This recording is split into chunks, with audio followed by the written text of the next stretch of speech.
Drive Time with Mary Wilson, Olivia O Leary pondered the big switch. On Monday of last week, as storm and winds and rain battered Dublin, a message appeared on one of the big electronic notice boards on the approach to Dundrum shopping centre. It read, "Oh my God, Dundrum is totally flooded, guys." It seemed apt somehow that on the same night that the floods rose over our greatest symbol of Celtic Tiger consumerism, one of its greatest critics, Michael D Higgins, saw his fate as future president secured on national television.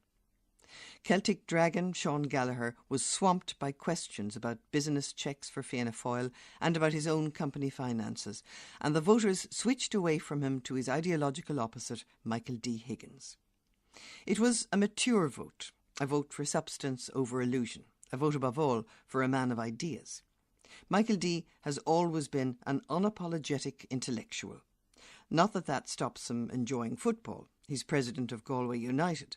Or Johnny Cash, though he says with the air of one speaking of Beethoven's later string quartets that he prefers the later Johnny Cash. But he doesn't pander to the notion so beloved of former Taoiseach Bertie Ahern, one which used to enrage the late Brian Lenihan Jr., that one must hide any interest in classical music or literature or painting or philosophy in case it would frighten off the ordinary voters. Higgins will drop names like that of philosopher Immanuel Kant without a blink, and did so recently in Graiguenamanagh to the slight bewilderment of the listening locals. Even during the campaign, when he seemed to be losing ground heavily to Sean Gallagher's populism, it might have been wiser for him to have found simpler ways to express his ideas. A country where we all have an equal say in shaping it as we would want it to be, and where we think of the common good rather than just of our own good, well, that might have been an easier way for people to have understood Michael D's sociological phrases like active and inclusive citizenship or corrosive individualism. But Michael D, the sociologist, as I say, is unapologetic. He is unapologetic about other things too. Speaking last year to a group of local arts officers, a group who were greatly expanded in his time at the department, he commented that he had been accused as arts minister of being an empire builder. They were absolutely right, he said of his critics, and then he declared in ringing tones, "I was an empire builder. I built an empire for the arts, and it's up to you now to defend its boundaries from attack." Don't expect modesty from Michael D. He's a diva, or should I say divo, and such stage presence is important in one who often has to be centre stage. But all his life, his notion of the arts and of the world of ideas has been that they should be open for everybody to enjoy.